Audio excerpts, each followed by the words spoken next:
reduce stresses on natural resources is another way of doing that.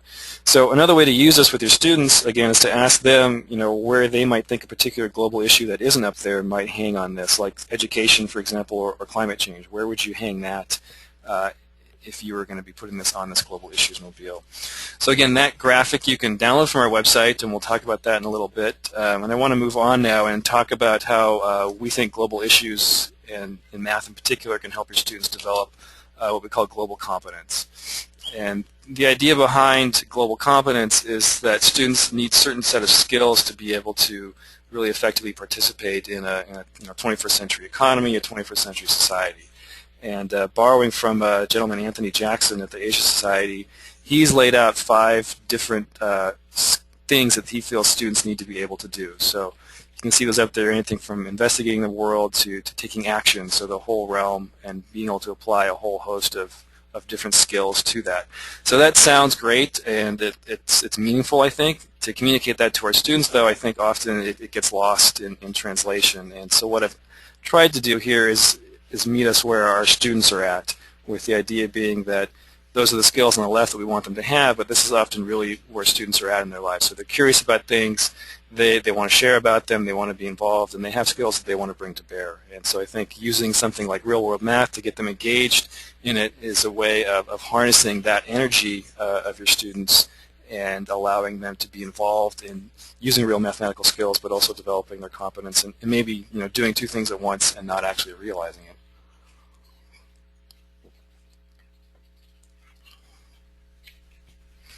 So, when will I ever use this? Question that teachers often hear. And we created this resource in essence to kind of try and answer that question and to allow you to have your students have that question answered for them. So the lessons in this book enable you and your students to examine real data, real information, real numbers. We got them from places like the U.S. Census, the Population Reference Bureau, so it's actual information that's out there. And to use them in a meaningful mathematical context. So you and your students can explore the numbers behind some of the biggest challenges and understand the information behind today's headlines. Now, I know as math teachers, which many of you looks like you are, you might be saying, I'm not a social studies teacher. I don't have time for my students to be debating poverty in my classroom. And you don't have to, but our hope and belief at Facing the Future is that you will find your students become more engaged with the math when they have a meaningful context behind it. Just as an example of why I think this is important, one of the realizations that researchers have kind of been coming to recently out of the emerging understanding and debate about climate change is that they've done really a poor job of communicating their findings of climate science to the U.S. public and the world public in general. And I think by supporting students in examining numbers in real-world contexts, they're able to see the role math plays in understanding the story that numbers tell.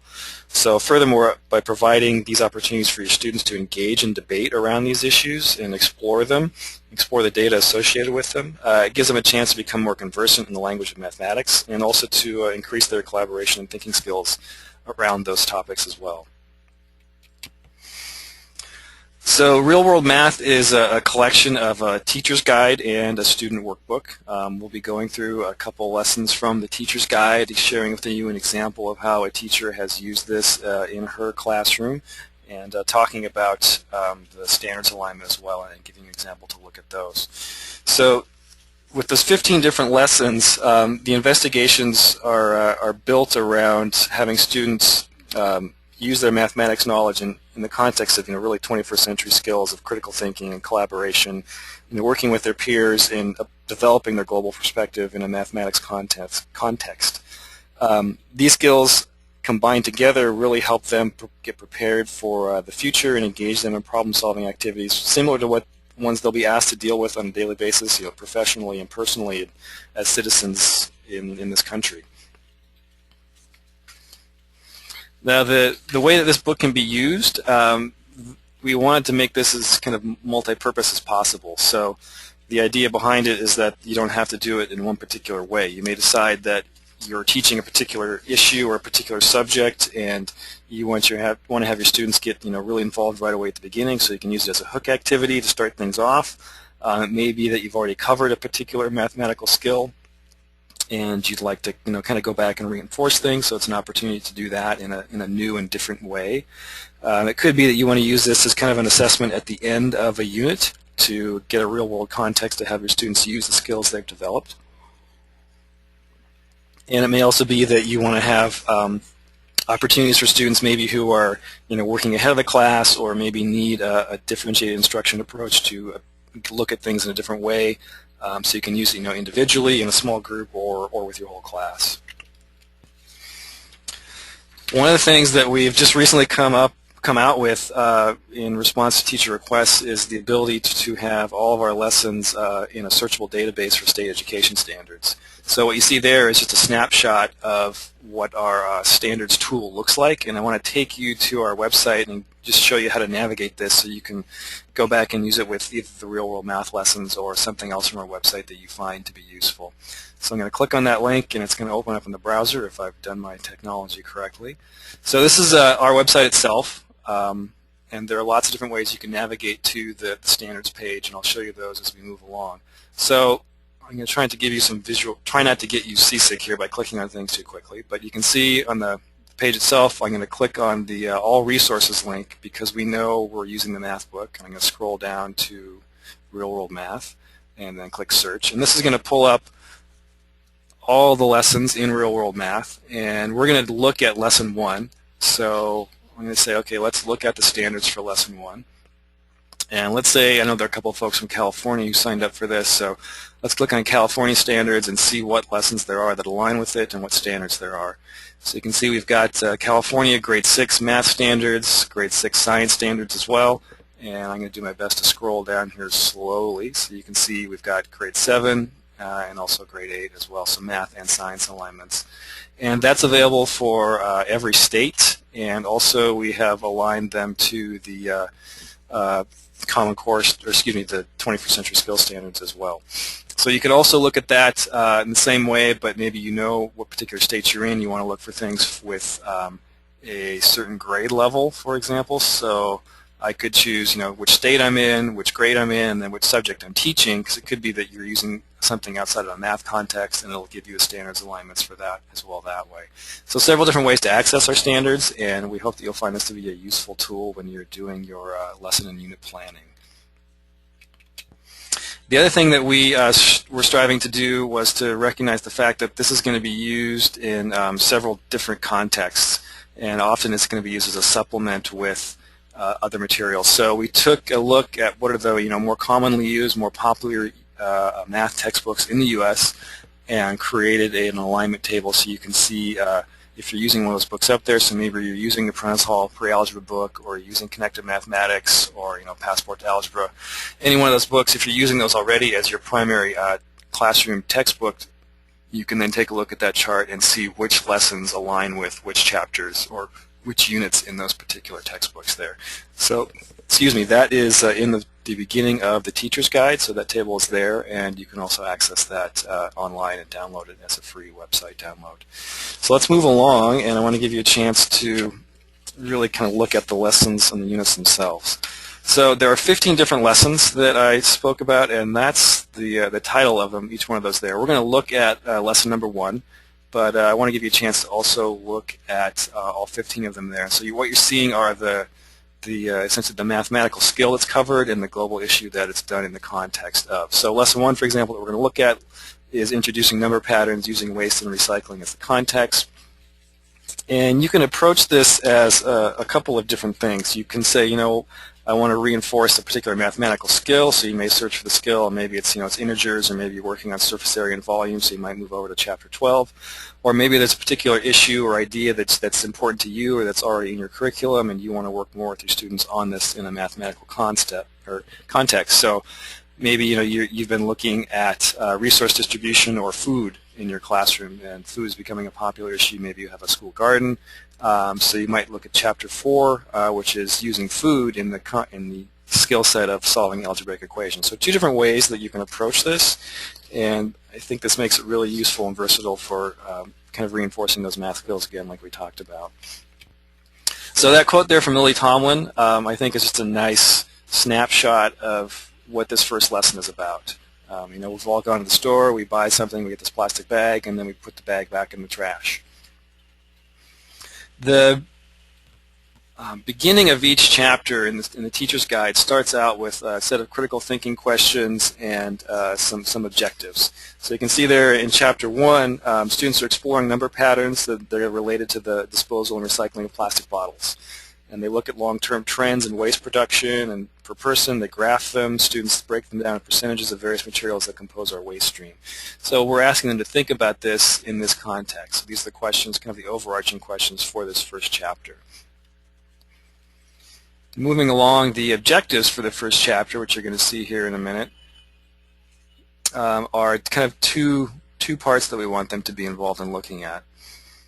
The first one there is, developing that mathematical skill. The second one, though, is, as you can see, is more content-based. So, as you can see, we're mixing math skills and objectives with content area objectives. So, kind of doing two things at once with this unit. So that's what Chapter 1 is asking students to do. As an introductory activity, I'm going to show you in a minute here a slide with some pictures of various everyday items that you probably use at school and certainly at home. And what I'd like you to bear in mind are those two questions there. So where does it go after it's used, and can it be reused? And this is the introductory activity from Chapter 1. And so your students will be asked this question, and you can bring in some of these items to have actual tactile representations of what they are. So I'm going to show you this slide in a minute, and I want you to bear in mind those questions of where does it come from, or where does it go after it's used, and can it be reused, and if so, how? So in a minute here up on your screen, you're going to see a snapshot of 8 different items there. So we've got anything from shoes to an aluminum can to a phone book to glass bottles to batteries to a plastic bottle. And take a look at those and just think about, in your own community or in your own school, how would those be used, and where would they go after they're done being used?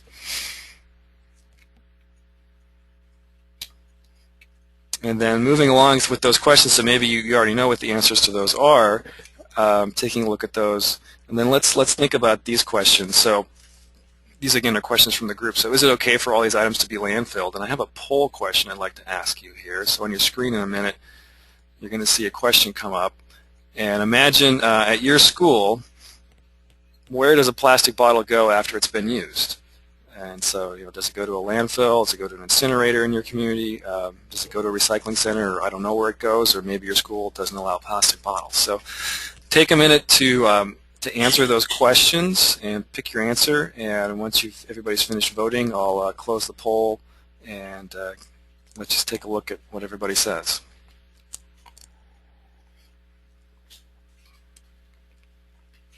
It's like almost everybody's voted. If anybody else wants to vote, do it now, or the polls will be closing.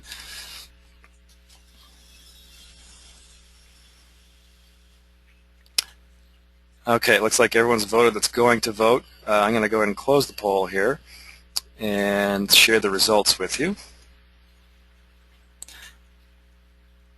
And so it looks like the large majority of you, 83% of you, it goes to a recycling center, which is encouraging to know. And 70% don't know where it goes. And so that's, not a bad thing, really. It's a great thing for you and your students to figure out where does this plastic bottle go.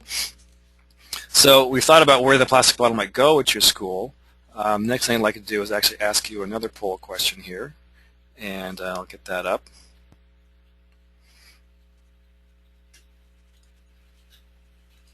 Is to think about for yourself, how many plastic bottles do you use in a day? And that's one of the questions that students are asked in the introductory lesson here. So think about how many bottles you use in a day. You may be that you don't use any, or it could be you use several of them, and it's not to be a judgment. It's mostly just to think about, we need to drink things, we need beverages, they come in plastic bottles often, and how do we use them? So some folks are voting there. A couple more people need to vote. All right. So I'm going to close that one out and share it with everybody.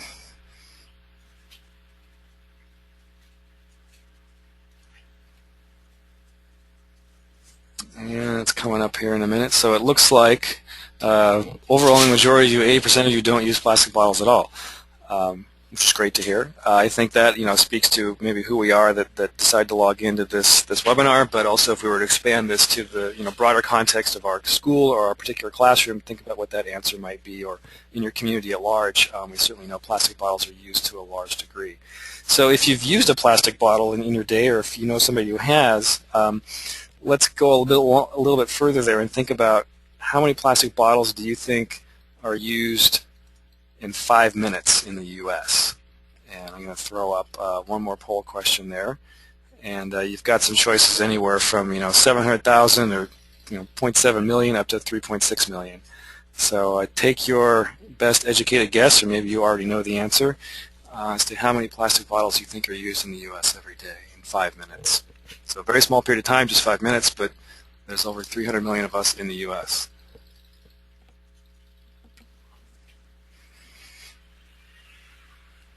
All right, let's go ahead and close that out and show everybody the answers.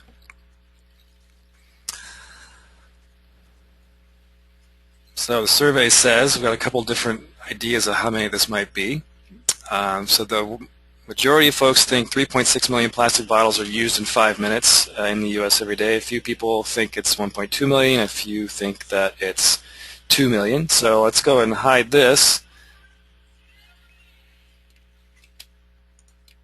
And you can see down there at the bottom of the screen when it changes over, the correct answer is 2 million bottles are used in 5 minutes in the U.S.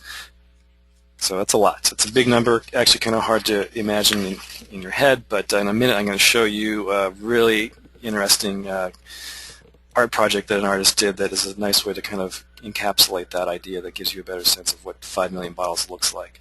So moving on, students have been asked this question, and then there is a set of worksheets that are included in the student workbook, and they're also echoed in the teacher's guide, that start off with asking students to think about, well, if we know this piece of information, that 2 million bottles are used in 5 minutes, how can we extrapolate that out to get a better sense of things? So they're given this table and asked to fill it in all the way up to 60 minutes, and then they're asked a set of questions about the information that they've come up with. So if we know 2 million used in 5 minutes, how many plastic bottles are used in a day? And I won't ask you to do the math here, but you can get an idea of what that looks like. So 576 million plastic bottles in the U.S. in one day. That's a lot. That's more than, it's almost 2 bottles per person if there's 3 million people in the U.S. The next question asks them to think, well, okay, if a third of those are recycled, how many are not? There's a couple different ways you can arrive at that number. But again, that's 384 million bottles that are going somewhere other than a recycling center. And if that's not the recycling center they're going to, where are they probably going? Probably going to a landfill, or not even making it that far and ending up on your street. A broader question that's part of this is think about 2 consequences of not recycling plastic bottles, and there's certainly no right answer to that one. And then the last question students are asked to think about is, let's create an equation to figure out how many bottles there are in a set period of time, and that's what that equation looks like. So that's the first step in their exploration of waste and recycling using plastic bottles. The next part kind of expands it to say, well, let's look at trash in the U.S. per person per day. So it starts off with the amount of pounds of trash generated per person per day over time, and students are asked to then generate this or organize this into a line graph. So that's what that would end up looking like. But then they're also asked to extrapolate and think about, in 2020, what do you think it might be? And there's a couple different answers you might arrive at, depending upon how you want to do your line of best fit, so to speak. So it could be anywhere from 5.5 to 4.6 pounds per person, and there might be different reasons you have for thinking of why it might be a certain way. And then lastly, the students are asked to think about questions such as this. So if all these materials except plastics and food scraps make up 76%, what percentage of our waste stream is just plastic? So there's a way to come up with that answer, and then to kind of expand your thinking about how big is this really if it goes to a landfill. If we know that this much takes up 1 cubic yard, how many bottles would be saved, or how much space would be saved if we recycled them? So that's a fair amount. So again, a couple different ways for students to be thinking about this and thinking about it in the context of their own community. At the end of this activity, there's a set of questions that students are asked, and you can see those right there. So getting at the ways of, what do we do with this if we know what this is the issue? And it could be in your community that you have opportunities for it to go to a recycling center, but other places do not. That last one there, what kinds of materials are recyclable in your community, what barriers are there to recycling and ways to overcome them, is kind of the crux of the next part of what you can do with this activity. That's one of the things that we strive to do, is give you opportunities to kind of expand your students' reach into your community, and they're thinking about this issue in their community and what they can do to take action on it. Moving on, the next part, every chapter has an associated student reading, and we wanted to do this again to give you the opportunity to kind of do this learning in context. And these are readings that are small enough. It's one page per chapter, so there's 15 one-page readings. The idea behind them, again, is to connect global issues to impacts either globally or locally, and then have students read about possible student actions they could take. So you can see there, it's kind of an introduction. The next header there is where it all goes, and the last part is titled Don't Waste a Good Thing. So it gives you some ideas about what you can do to reduce and reuse instead of throwing things away. And every one of these readings is referenced, so if you have questions, or if your students have questions, they can turn to these resources and look at the facts behind the figures, so to speak. After the student resources, there are links to different websites that you can go to in the Teacher's Guide. And this is one of them. This is an artist, Chris Jordan, who did a series of art piece installations that he called Running the Numbers. And I want to take you to his website. What you see there is his depiction of 2 million plastic bottles. You can kind of get a blow-up picture on the right-hand side there. But going to his website, he's done a really great thing where you can look at this picture and then actually zoom in on it. So that's the same picture that we just saw. I'm going to click on it when it comes up here and give you a chance to see what it looks like. So there's those 2 million plastic bottles. That's 5 minutes of use in the U.S. And if we click on it, it allows you to kind of zoom in and get a sense of the scale. You zoom in a lot of them, so you get a scale of what 2 million looks like, and then to realize, as students did with the math exercises, that 2 million is only just 5 minutes. So it's a lot of bottles in a short amount of time. And again, you can zoom back. And on the right side, a whole series of pictures that he's done. So it's everything from looking at light bulbs and energy use to the number of people in U.S. prisons in a certain period of time in the U.S. So it's a really interesting take on statistics, and allows us to kind of get a sense of the scale behind these numbers. So that's it's chrisjordan.com is the website. And we're going to go back to our slideshow here. And coming up on your screen next, you are going to see a picture of an iceberg. And while that's loading up, as we all know with icebergs, most of what you see is below the waterline. And that's really what we're striving to do with all of these lessons, is to have students get their thinking kind of beyond that waterline, beyond that horizon. So with the plastic bottles, for example, the idea behind this is, maybe I use a plastic bottle every day, and if I stop and think about it, I'm using a plastic bottle every day, and so that's kind of my pattern. So I'm getting below the waterline, but then to really think about it, well, why is it that I'm using a plastic bottle every day? Is it because that's the only way I can get this certain beverage, or are there other ways I could get this packaged, or is there another way I could transport it in a different kind of bottle, or maybe I don't have any choices in my community and plastic bottles are the predominant way that I can get my beverages. So there's lots of different ways that students can approach this. But again, that's the idea behind it, is that events are things that we see or hear about in the world. So it's an event like climate change, or it's a conflict somewhere in the world, or it's an epidemic, or an oil spill, you name it. That's an event. But looking at those things, beneath that there's patterns. So there are things that happen over and over again, which we don't usually often think about or hear about. So for example, things like poverty, things like that might be brought on by a different issue that's cropping up. If you look back in time, there was the genocide in Rwanda, for example, as an issue, as a pattern that was brought on by lots of different issues coming together. And deep beneath that, we look at these structures and what these behaviors are and where they come from. So there might be economic, political, or social structures or mindsets, essentially, that kind of subconsciously guide the decisions that we make. So these structures are ways that we create things in our society, and there's certain patterns that then lead to certain events. And why is it that these structures are driving these events? So in the case of plastic bottles, again, we're asking students to explore that underlying structure and to look at it in their own community and how it's playing out. Now, if you thought that the exploration of the plastic bottles and recycling and reuse in your community was interesting, I want to share with you just another free resource that might be of interest to you. We just recently came out with this. It's called Bayou's Toss. It's a 2-week curriculum unit that explores the materials economy, so that process of extraction, production, distribution, and consumption and ultimately, again, disposal, like with the plastic bottle. So you could use, again, the plastic bottle in this context and use the lessons in this unit that you can download from our website, or you might choose to use something else, some other product, to have students go through and really examine in depth how does something get from the raw material stage to their front door, and then where does it go out the back door, so to speak.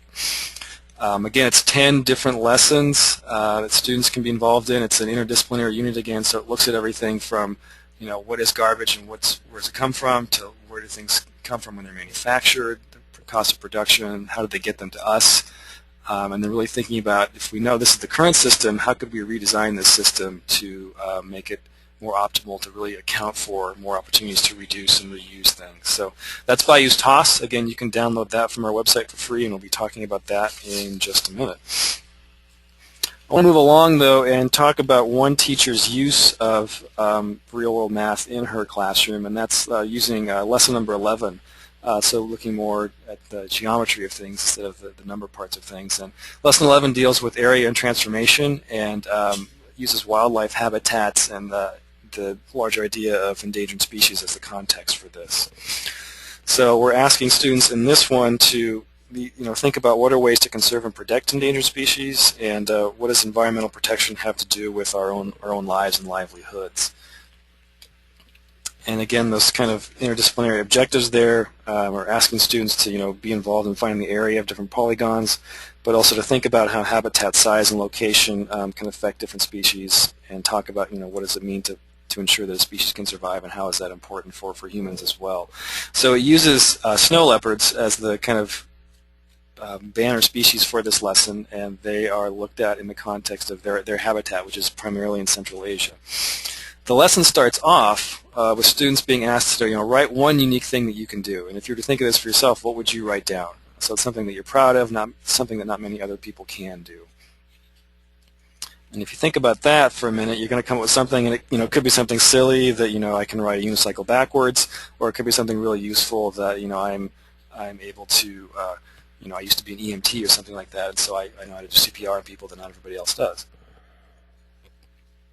But then to take this question and reframe it and think about, what would the world be like if no one else had that particular skill?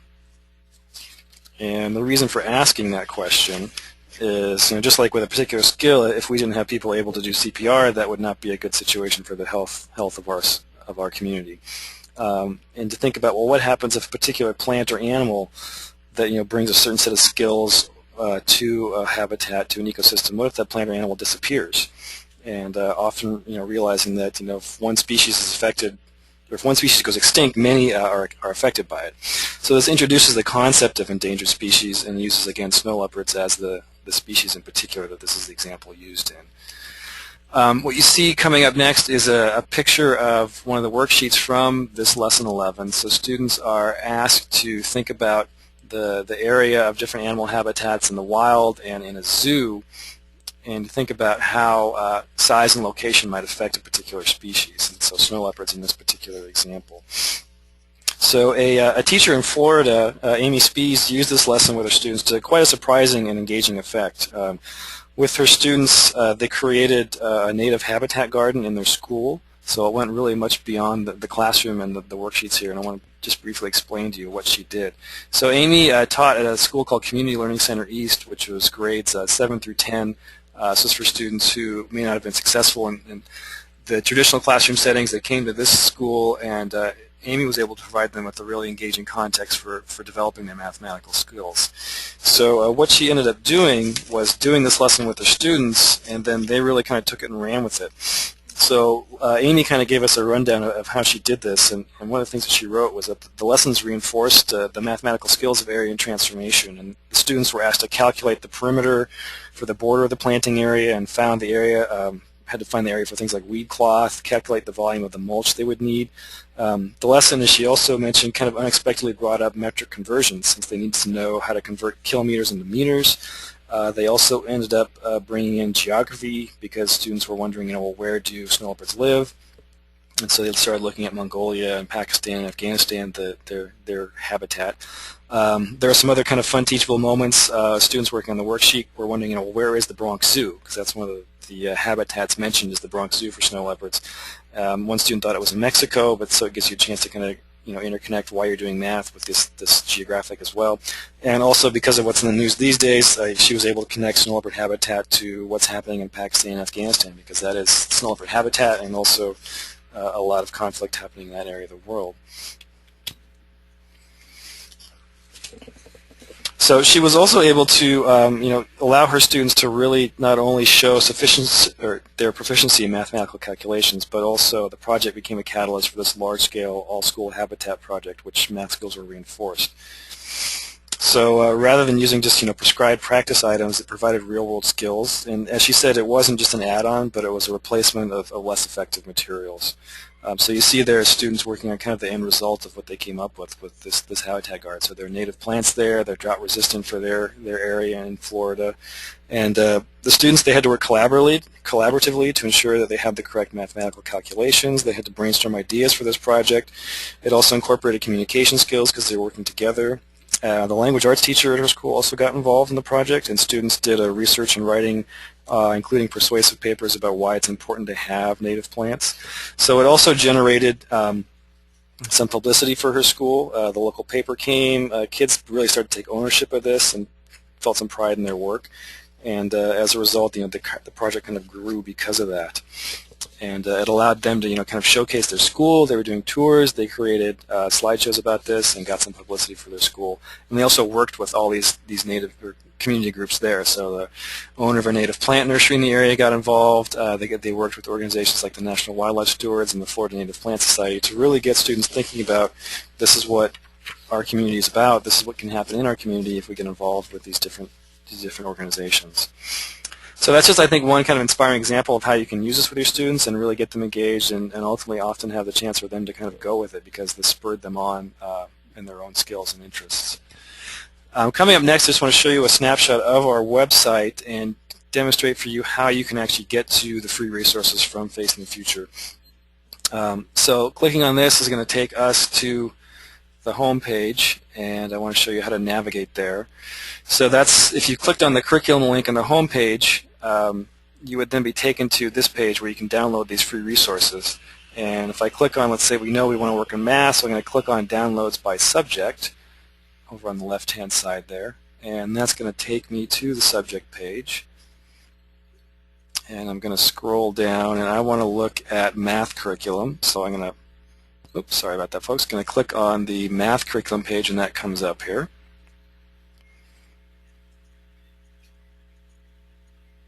There we go. So what you're seeing there is not the math part. That's our literacy curriculum, Making Connections, which is a different language arts and literacy curriculum you can use using global issues. But we're going to look at math. So up here in the green bar, I'm going to click on math curriculum, and that takes me to real-world math. And as you can see, if I scroll down, there's a whole set of lessons you can download there. So there you can download the table of contents and the introduction, which will give you that alignment key for the different popular U.S. math textbooks. Then you can also have opportunities to download the worksheets from the student lesson book, or worksheets from the student workbook, and the teacher's guide, the lesson plans as well.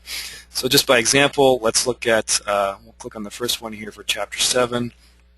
And I'm going to download the lesson plan from the teacher's guide.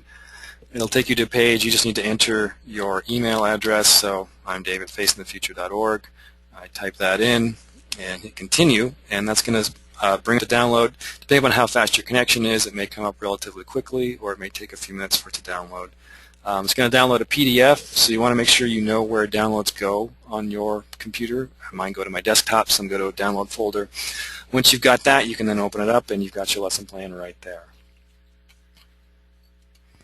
The other thing that we have that you can use with this curriculum is we have a set of what we call data sets, and we've created them for select lessons, and there are also a couple that you can use with the Texas Instruments Inspire calculators. And I'll show you what those look like in a minute here. If I go back to the Real World Math book itself, I'm going to click on that, on the Real World Math book picture, and that's going to take me to the page for Real World Math itself. And you'll see there on the bottom, on the green bar, if I scroll over, there is a little tab there called Data Sets, and I'm going to click on that. and that'll come up, and I can then scroll down. And for example, we were working on lesson number 1. There's a data set there for that, so I'm going to download the data set there. And what this will bring up is a nice quick little Excel spreadsheet. I'm going to open that up and give you a chance to look at that.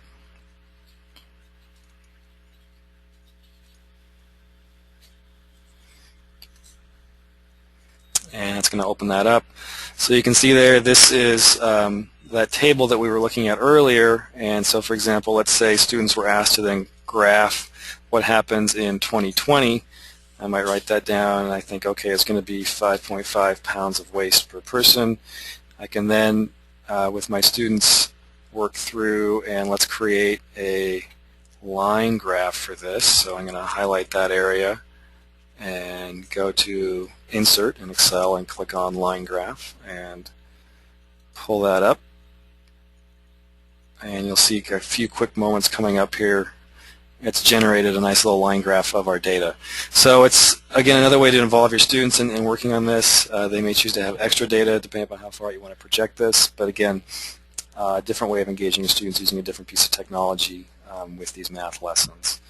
So getting back to what we were talking about before, again, that's our home page. All you need to do when this comes up, I'll show you again, is just click on the free curriculum link right there where my finger is pointing, and that'll take you to the spot where you can download the lesson plans and the data sets.